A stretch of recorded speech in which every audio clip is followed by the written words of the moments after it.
कक्षा 10 के सभी छात्र छात्राओं का एक बार फिर से स्वागत है। मैं आपके सामने लेकर प्रस्तुत हूँ कक्षा 10 की subject social study, topic assumption of economics and planning, यानी आर्थिक अवधारणाएं एवं नियोजन। इसका फर्स्ट पार्ट हम ऑलरेडी पढ़ चुके हैं। आज हम उसका सेकंड पार्ट लेकर के आपके सामने प्रस्तुत है।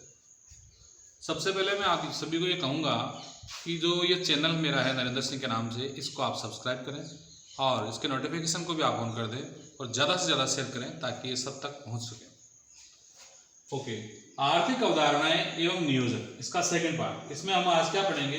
प्रति व्यक्ति आय के बारे में, भारत में राष्ट्रीय आय की गणना के बारे में, अर्थव्यवस्था के विभिन्न क्षेत्रों के बारे में और क्षेत्रों के ऐतिहासिक प्रदर्शन के बारे में, साथ ही साथ उत्पादन में तृतीय क्षेत्र का बढ़ता महत्व। तो सबसे पहले हम लेते हैं प्रति व्यक्ति आय को। इससे पहले हमने पढ़ा राष्ट्रीय आय के बारे में, यानी राष्ट्रीय आय की परिभाषा, राष्ट्रीय आय क्या होती है, राष्ट्रीय आय किसी देश के लिए कितना इंपॉर्टेंट होती है, किसी देश के आर्थिक विकास और उसकी आर्थिक प्रगति का पता लगाने के लिए राष्ट्रीय आय की भूमिका क्या होती है। हम क्या देख रहे हैं कि जो राष्ट्रीय आय है वो किसी देश की आर्थिक विकास, आर्थिक प्रगति का पूर्ण रूप से मूल्यांकन नहीं कर सकती। कैसे? वो इसलिए कि अगर किसी देश की जनसंख्या में लगातार चेंजेस हो रहे हैं, वो बढ़ रही है, कभी घट रही है, तो उसको हम राष्ट्रीय आय में शामिल नहीं कर सकते और उस चीज से हम ऊपर आने के लिए, उस चीज की समस्या से निपटने के लिए प्रति व्यक्ति आय का कंसेप्ट हम लेकर आए। वो क्या है? देखिए, राष्ट्रीय आय में प्रति व्यक्ति आय को ज्ञात करने का जो फॉर्मूला है वो क्या है? राष्ट्रीय आय में भाग देंगे किसका? जनसंख्या का। जैसे राष्ट्रीय आय में हम जनसंख्या का भाग देंगे तो हमारे को क्या मिल जाएगी? प्रति व्यक्ति आय, जिसको पीसीआई मतलब पर कैपिटा इनकम। हर व्यक्ति की आय हमारे सामने औसत के रूप में आ जाएगी। तो इसमें जनसंख्या क्या हो जाएगी? समाहित हो जाएगी और जनसंख्या में होने वाले परिवर्तनों का भी इसमें अंदाजा लग जाएगा और उससे प्रति व्यक्ति आय जो निकल कर आएगी वो किसी देश के आर्थिक विकास, आर्थिक प्रगति का सही मूल्यांकन करने के लिए आवश्यक होगी। उसके बाद देखते हैं भारत में राष्ट्रीय आय की गणना, यानी हमारा जो कंट्री है भारत, उसके अंदर राष्ट्रीय आय की गणना कब से स्टार्ट हुई? तो मैं आपको बता दूं, आजादी से पहले इस देश के अंदर 1868 ईस्वी में, कब? 1868 ईस्वी में, 1868 में दादा भाई नौरोजी करके एक अर्थशास्त्री थे भारतीय, उन्होंने भारत की राष्ट्रीय आय का अनुमान लगाने की कोशिश की, प्रयास किया। उनके बाद में फिरलेस सिराज और VK RV Rao, RC Desai आदि अर्थशास्त्रियों ने भारत की राष्ट्रीय आय की गणना, वैसे तो अनुमान लगाने का प्रयास किया, परंतु चूंकि उनके पास निश्चित विधियां नहीं थी, सांख्यिकीय विधियां नहीं थी, समंक नहीं थे, उपयुक्त विधियां नहीं थी, इस कारण से उन्होंने जो राष्ट्रीय आय ज्ञात की, राष्ट्रीय आय के जो अनुमान लगाए वो पूर्ण रूप से ठीक नहीं कहे जा सकते। आजादी के बाद हमारा देश आजाद हुआ 1947 में, आप सभी जानते हैं। 1949 में पीसी महालनोबिस करके एक अर्थशास्त्री थे, उनकी अध्यक्षता में एक कमेटी का गठन किया गया और उसकी प्रथम रिपोर्ट 1951 में यानी 1951 में प्रस्तुत होती है। उसके बाद उन्होंने 1955 में द्वितीय अंतिम रिपोर्ट प्रस्तुत की और उन्होंने CSO, क्या? देखिए इधर CSO, आप सोच रहे हैं CSO का मतलब केंद्रीय सांख्यिकी संगठन, और मैं इसका इंग्लिश में आपको एक एक वर्ड के बारे में बताऊं। C का मतलब सेंट्रल, S का मतलब स्टैटिस्टिकल, O का मतलब ऑर्गेनाइजेशन। CSO का गठन हुआ किसकी रिपोर्ट के आधार पर? पीसी महालनोबिस की जो अंतिम रिपोर्ट थी 1955, और 1955 से लेकर आज तक हमारे देश में राष्ट्रीय आय के जो अनुमान है वो किसके द्वारा लगाए जाते हैं? CSO के द्वारा, हिंदी में कहें तो केंद्रीय सांख्यिकी संगठन के द्वारा। उसके बाद देखिए अर्थव्यवस्था के क्षेत्र। आप अपने चारों ओर देखते होंगे कि लोग विभिन्न प्रकार के कार्यों में लगे हुए हैं, विभिन्न प्रकार की एक्टिविटीज में लगे हुए हैं, विभिन्न प्रकार की गतिविधियों में लगे हुए हैं। लोग विभिन्न प्रकार के कार्य करते हैं और अपना रोजगार करते हैं, जीवन यापन करते हैं।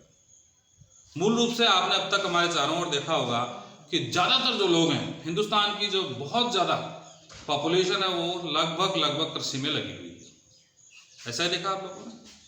उसके बाद आपने ये भी देखा होगा कि बहुत सारे लोग उद्योग धंधों में भी लगे हुए हैं और बहुत सारे लोग सेवा क्षेत्र में भी लगे हुए हैं। अर्थव्यवस्था के क्षेत्र की जानकारी देखो प्राथमिक, द्वितीयक और तृतीयक क्षेत्रों में विभाजित किया गया। क्यों किया गया इनको अलग अलग? क्योंकि तीनों क्षेत्रों को एक साथ पढ़ने में बहुत सारी समस्याएं आती है, एक साथ हम इन क्षेत्रों की जानकारी जुटा नहीं सकते, इसलिए अध्ययन की दृष्टि से हमने प्राथमिक, द्वितीयक और तृतीयक 3 क्षेत्रों में विभाजित कर दिया इन एक्टिविटीज को। कौन सी एक्टिविटीज को? जिनकी बात अभी हम कर रहे थे कि कुछ लोग कृषि के क्षेत्र में लगे हुए हैं, खेतीबाड़ी में लगे हुए हैं, खनन का कार्य कर रहे हैं, पशुपालन का कार्य कर रहे हैं, कुछ लोग विनिर्माण क्षेत्र में लगे हुए हैं यानी कि उद्योग धंधों में लग रहे हैं, एक वस्तु से दूसरी वस्तु का निर्माण करते हैं, और कुछ लोग ऐसे कार्यों में लगे हुए हैं, होटल्स में हैं, ई-मित्र के काम को कर रहे हैं, बैंक्स में लगे हुए हैं, टीचर्स हैं, एडवोकेट्स हैं, लॉयर्स वगैरह। तो इन तीनों की जो गतिविधियां हैं वो अलग अलग भागों में विभाजित किया, प्राथमिक, द्वितीय और तृतीय। अब एक एक चीज को हम लेते हैं। प्राथमिक क्षेत्र, कौन सा? प्राथमिक क्षेत्र। प्राथमिक क्षेत्र क्या है कि प्राकृतिक रूप से जो नेचर के द्वारा हमको मिलता है, किसके द्वारा मिलता है? नेचर के द्वारा, प्रकृति के द्वारा, उसको प्रत्यक्ष रूप से उपयोग में लेकर के अगर किन्हीं वस्तुओं का उत्पादन किया जाता है तो वो किसमें शामिल होता है? प्राथमिक क्षेत्र। नाम से समझ रहे हो आप? प्राथमिक क्षेत्र, प्राइमरी सेक्टर। प्राइमरी सेक्टर जिसमें आप समझ गए होंगे कि नेचर से क्या मिल सकता है? Directly agriculture. क्या मिल सकता है? एग्रीकल्चर, कृषि। कृषि के साथ साथ हम देखें तो खनन का कार्य, खनन का मतलब खान से संबंधित जितने भी प्रकार के मेटल्स वगैरह जमीन खोद करके हम निकालते हैं खान में, वो सारा हमें नेचर से मिलता है। उसको हमने बाहर निकाला स्टील में, लोहे में, आदि में, तो वो क्या हुआ? वो खनन का कार्य हुआ और उससे संबंधित सारी गतिविधियां प्राथमिक क्षेत्र में शामिल होती है। उसके बाद देखिए द्वितीय क्षेत्र। कौन सा? द्वितीय क्षेत्र। जो प्राथमिक क्षेत्र से वस्तुएं प्राप्त हुई उनका उपयोग करके उसको किसी दूसरे रूप में चेंज कर दें। किसमें चेंज कर दें? दूसरे रूप में चेंज कर दें, तो वो द्वितीय क्षेत्र में आएंगी वो चीज।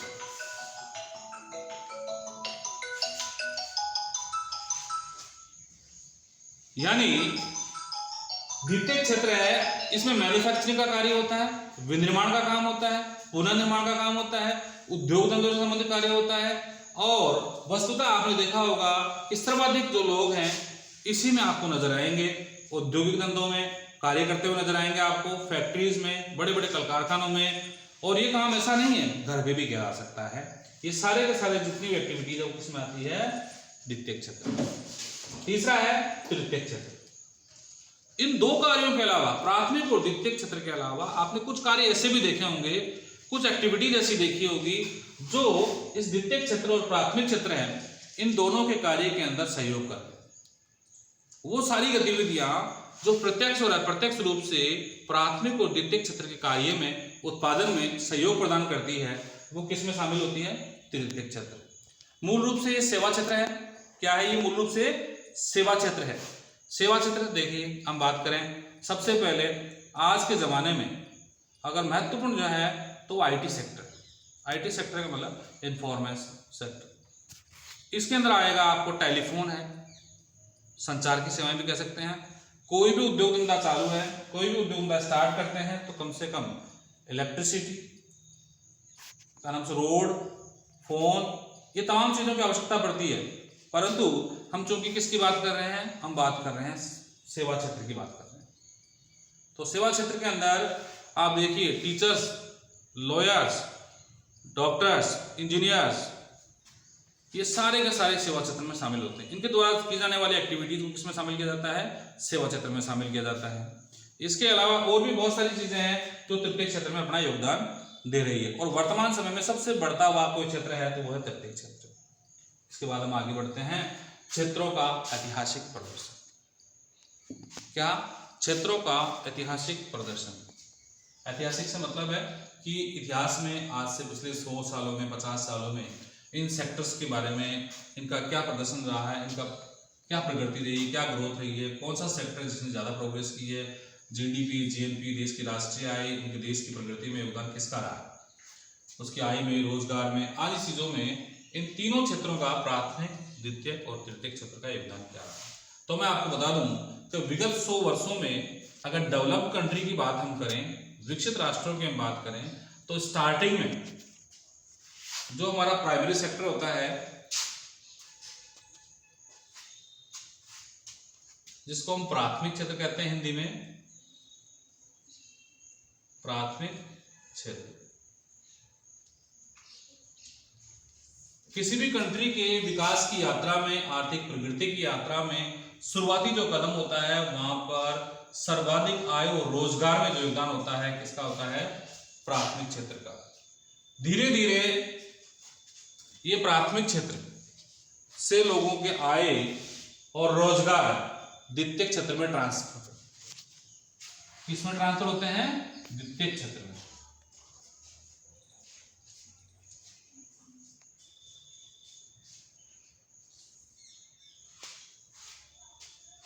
ये अब तक के विकसित देशों की जब हम रिपोर्ट और उनके डेटास को कलेक्ट करते हैं, पर ईयर के हिसाब से उनके जीएनपी जीडीपी का खाका निकालते हैं, तो ये निकलकर सामने आता है कि विकसित देशों की जो यात्रा है उसके प्रारंभिक कदमों में प्राथमिक क्षेत्र का योगदान सर्वाधिक रहा है। उसके बाद धीरे धीरे लोगों ने एग्रीकल्चर सेक्टर से, कृषि के क्षेत्र से, प्राथमिक क्षेत्र से बाहर निकलना शुरू किया और विभिन्न प्रकार के उद्योगों में, धंधों में कार्य करने लगे। यानी कि प्राथमिक क्षेत्र से जो रोजगार है वो शिफ्ट होने लगा और किसकी तरफ जाने लगा? द्वितीयक क्षेत्र में। और पिछले 50 वर्षों में ट्रेंड देखा गया है, एक ट्रेंड इस प्रकार का है कि लोग प्राथमिक क्षेत्र को छोड़कर के द्वितीयक क्षेत्र में ट्रांसफर हो गए हैं पूरी तरह से। और वर्तमान समय की हम बात करें तो तृतीयक क्षेत्र ये बिल्कुल नया क्षेत्र है, इसको सेवा क्षेत्र भी कहते हैं। और वर्तमान समय में सर्वाधिक अगर कोई विकास कर रहा है, सर्वाधिक योगदान कोई क्षेत्र दे रहा है जीएनपी जीडीपी में, तो वो है तृतीयक क्षेत्र। उत्पादन क्षेत्र में तृतीयक क्षेत्र का बढ़ता महत्व है। अगर हम भारत की बात करें, किसकी बात करें? भारत की, तो भारत में आज की कंडीशन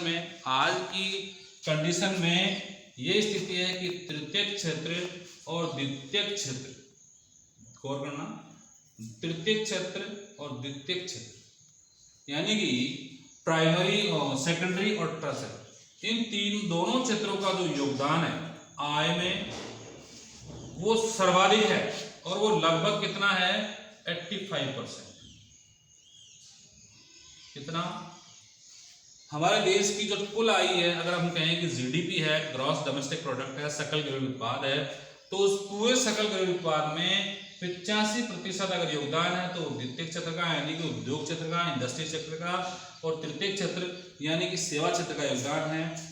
और केवल 15% योगदान, कितना? केवल 15% जो योगदान है वो किसका है? प्राथमिक क्षेत्र का। अगर हम उसको और शुद्ध कहें तो ये कृषि क्षेत्र का, कृषि सहायक क्षेत्र का 15% योगदान। लेकिन यहाँ पर एक थोड़ा सा ध्यान देने वाली बात क्या है कि प्राथमिक क्षेत्र में जो रोजगार है वो आज भी, भारत की बात कर रहा हूं, आज भी आधे से ज्यादा रोजगार प्राथमिक क्षेत्र उपलब्ध हो रहा है। यानी 50% से ज्यादा लोग आज भी प्राथमिक क्षेत्र में कार्यरत हैं और 50% लोग इसमें काम करते हैं द्वितीयक और तृतीयक क्षेत्र में। तो ये बड़ा प्रश्न है कि एक तरफ देश के कुल जीडीपी में 85% लोग अपने आय का योगदान दे रहे हैं, लेकिन रोजगार केवल 50%। और प्राथमिक क्षेत्र में 15% योगदान है जीडीपी में, यानी आय में, सकल घरेलू उत्पाद में 15% ही योगदान है और रोजगार का 50%, उससे भी ज्यादा हिस्सा प्राथमिक क्षेत्र उपलब्ध हुआ है। मूल समस्या क्या है? मूल समस्या यह है कि लोग प्राथमिक क्षेत्र को अभी तक पूरी तरह से छोड़ नहीं रहे हैं, रोजगार उसमें लगे हुए हैं। अभी भी भारत देश के अंदर जो छिपी हुई बेरोजगारी है वो निरंतर बनी हुई है। आप जानते भी होंगे, पिछले कक्षाओं में आपने पढ़ा होगा छिपी हुई बेरोजगारी क्या है। कृषि के क्षेत्र में पाई जाती है छिपी बेरोजगारी कि लोग काम करते हुए नजर आते हैं लेकिन वो काम मूल रूप से करते नहीं हैं। उनकी जो सीमांत उत्पादकता होती है वो क्या होती है? शून्य होती है, 0 होती है। तो आज बच्चों हमने क्या पढ़ा? आज हमने आर्थिक अवधारणाएं एवं नियोजन का पार्ट 2 पढ़ा। उस पार्ट 2 में हमने सबसे पहले देखा प्रति व्यक्ति आय को, और आपको निश्चित रूप से याद हो गया होगा कि प्रति व्यक्ति आय ज्ञात करने का फॉर्मूला क्या है, क्योंकि आपके सामने लिखा हुआ है राष्ट्रीय आय बटे जनसंख्या। पूरे देश की जो राष्ट्रीय आय है उसमें अगर हम जनसंख्या को भाग दे देते हैं, जनसंख्या से भाग दे देते हैं, तो हमारे को क्या मिल जाती है, प्रति व्यक्ति आय। और प्रति व्यक्ति आय ही किसी देश के राष्ट्रीय कल्याण को, किसी देश के कल्याण को ज्ञात करने का महत्वपूर्ण पैरामीटर होता है। इसके अलावा हमने पढ़ा भारत में राष्ट्रीय आय की गणना, और हमने ये भी पढ़ा कि भारत में सबसे पहले राष्ट्रीय आय की गणना सन 1868 ईस्वी में की गई, और वो किसके द्वारा की गई, डीबी नौरोजी, मतलब दादा भाई नौरोजी। इनके बाद भी दो अर्थशास्त्रियों ने, फिडले सिराज और आपको एक नाम और बताया था, आपको याद होगा, आरसी देसाई और डॉक्टर वीकेआर वीरा। ये तीन अर्थशास्त्रियों ने और भारतीय राष्ट्रीय आय का अनुमान लगाने का प्रयास किया। उसके बाद 1949 ईस्वी में आज़ादी के बाद की बात कर रहा हूँ, 1949 ईस्वी में पीसी मालानोबिस की अध्यक्षता में एक कमेटी का गठन हुआ। उन्होंने अपनी रिपोर्ट प्रस्तुत की और उसके आधार पर सीएसओ का गठन हुआ। सीएसओ फिर से याद दिला देता हूँ, केंद्रीय सांख्यिकी संगठन, ये वाला सीएसओ, केंद्रीय सांख्यिकी संगठन। 1955 के बाद में भारत देश में लगातार प्रति व्यक्ति आय का राष्ट्रीय आय का जो अनुमान है वो कौन लगा रहा है, सीएसओ। उसके बाद अर्थव्यवस्था के क्षेत्रों के बारे में हमने पढ़ा, प्राथमिक, द्वितीयक और तृतीयक क्षेत्र के बारे में। आपको अच्छे तरह से याद हो गया होगा, प्राथमिक क्षेत्र में हम कृषि एवं कृषि से संबंधित गतिविधियों को शामिल करते हैं। प्राथमिक क्षेत्र में कृषि एवं कृषि से संबंधित गतिविधियों को शामिल करते हैं। द्वितीय क्षेत्र में विनिर्माण क्षेत्र को शामिल किया जाता है, मैन्युफैक्चरिंग सेक्टर होता है। जितनी भी हमको प्राथमिक क्षेत्र से वस्तुएं मिलती है उनको नए रूप में बदल देते हैं। जैसे एक उदाहरण देता हूं आपको, हमारे को कपास का पौधा या यूँ कहें कपास हमको प्राथमिक क्षेत्र से प्राप्त होता है। उस कपास से हम क्या करते हैं, सूत प्राप्त करते हैं, और सूत प्राप्त करने के बाद में उससे हम कपड़ा बना लेते हैं। जैसे हम ये एक्टिविटी करते हैं तो वो उत्पादन, जो कपड़े का उत्पादन है, वो द्वितीय क्षेत्र में शामिल हो जाता है। प्राथमिक क्षेत्र से मान लीजिए हमको लोहा मिलता है और लोहे को हम बदल करके किसी कार में डिजाइन कर देते हैं, किसी मोटर बाइक में डिजाइन कर देते हैं, किसी अन्य रूप में बदल देते हैं उसको, तो उससे संबंधित जो उत्पादन है वो किस में शामिल होगा, द्वितीय क्षेत्र में शामिल होगा। तृतीय क्षेत्र की बात करते हैं तो प्राथमिक और द्वितीय क्षेत्र का सहयोग करने वाले जो एक्टिविटीज होती है वो तृतीय क्षेत्र में शामिल होती है। जैसे दो चार आपको फिर से बता देता हूँ। सबसे पहले हम बात करें मैं खुद की, मैं टीचर हूँ, तो टीचर की जो सेवाएं हैं, टीचर का जो कार्य है, टीचर की जो एक्टिविटीज है वो किस में शामिल होती है, तृतीय क्षेत्र में। टीचर से संबंधित जैसे डॉक्टर हैं, लॉयर्स हैं, ये तमाम प्रकार की जो सेवाएं हैं वो तृतीय क्षेत्र में शामिल होती है। इनके बारे में बता दूंगा आपको, होटल है, जहाजरानी है, इसी प्रकार से आजकल आप देख रहे हैं ई-मित्र कियोस्क हैं। इन प्रकार की तमाम चीजें जो है वो किसमें शामिल होती है, तृतीय क्षेत्र में। इंफॉर्मेशन टेक्नोलॉजी, आईटी सेक्टर से संबंधित जितने भी काम है वो सारे के सारे किसमें शामिल होंगे, तृतीय क्षेत्र में शामिल होंगे। तो लगभग आपको क्लियर हो गया होगा। उसके बाद क्षेत्रों का ऐतिहासिक प्रदर्शन, इसके बारे में हमने अध्ययन किया। ऐतिहासिक यानी जो अब तक गुजर चुका है पिछले 100 सालों के अंदर, इन प्राथमिक और द्वितीय और तृतीय क्षेत्र का किसी देश की राष्ट्रीय आय में, जीएनपी, जीडीपी में, आय में, रोजगार में क्या योगदान रहा, उसके बारे में उनका क्या प्रदर्शन रहा अब तक। तो प्राथमिक क्षेत्र के बारे में हमने पढ़ा कि किसी भी देश की विकास यात्रा में शुरुआती जो कदम होता है वहां पर प्राथमिक क्षेत्र, इसका योगदान सर्वाधिक होता है। उसके बाद ये प्राथमिक क्षेत्र का योगदान धीरे धीरे बढ़कर के द्वितीय क्षेत्र की तरफ शिफ्ट होता है, और सबसे लास्ट में तृतीय क्षेत्र में। आज की कंडीशन में जितने भी डेवलप कंट्री हैं, जितने भी विकसित कंट्री हैं, सबके अंदर तृतीय क्षेत्र का योगदान सर्वाधिक है। उनकी जीएनपी में, उनकी जीडीपी में, उनकी राष्ट्रीय आय में सर्वाधिक योगदान किसका है, तृतीय क्षेत्र। हमारे भारत देश में भी ऐसा ही है, तृतीय क्षेत्र का यानी सेवा क्षेत्र का योगदान सर्वाधिक है। इस प्रकार हमने क्या देखा कि धीरे धीरे तृतीय क्षेत्र का महत्व बढ़ रहा है। किसी भी देश की जीएनपी, जीडीपी और राष्ट्रीय आय के अंदर सेवा क्षेत्र का योगदान बढ़ रहा है। लेकिन साथ में मैंने ये भी बताया कि रोजगार वाली समस्या अभी तक हल नहीं हुई है। यहाँ पर थोड़ा सा मामला ठीक नहीं है। प्राथमिक क्षेत्र में आज भी भारत की बात करें तो सर्वाधिक योगदान यही उपलब्ध करवा रहा है, जबकि होना चाहिए कि द्वितीय और जो तृतीय क्षेत्र है इसकी तरफ रोजगार शिफ्ट होना चाहिए, जिससे देश के अंदर समावेशी सतत विकास हो। Thanks for watching.